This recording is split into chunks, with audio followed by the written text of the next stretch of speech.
5 years ago, Washington hired Andy Powell to build a culture of winning, and today he soaks up the feeling of a Pac-12 championship, the first title ever for the Dogs of Montlake.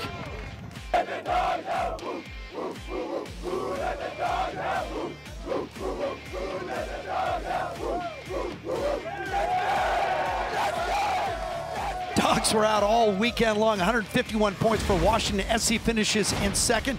Sprinters carried the day for the men of Troy. Tade Ojora first in the 110 hurdles, 13:48. Sixth fastest time in the nation this year, and he was also helped out by his teammate Johnny Bracken's 13:75 as the Trojans go 1-2, setting a new standard as they continue to peak at the right time this season. So that's 18 points for SC, and they did it again in the next race, going 1-2. It's the freshman, William Jones, announcing his arrival.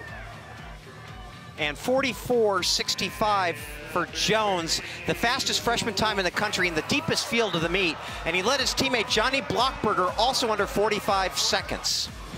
Move to the men's 200 and the Stanford Speedster. Udodi Anzurike goes 19.91 and has to hold off Arizona State's Jeremiah Curry. Sets a meet record, one of the most impressive individual performances we saw all day. He said coming into this race he was never sure if he could get to the 19-second mark. Thought he was running out of time, but the sophomore speedster setting a new Stanford mark. 5,000 meters in the heat and the wind of Walnut. But this guy didn't need any racing luck.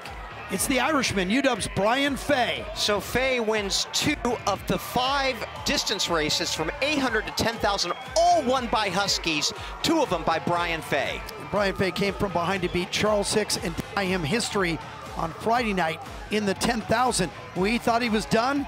He had much more to show, and then he comes back and gets the Dublin on the weekend. He knew all about this rivalry, even growing up on the Emerald Isle, and they took a victory lap afterward. Again, it's the very first title ever for the University of Washington, and they left no doubt. 151 over SC at 137.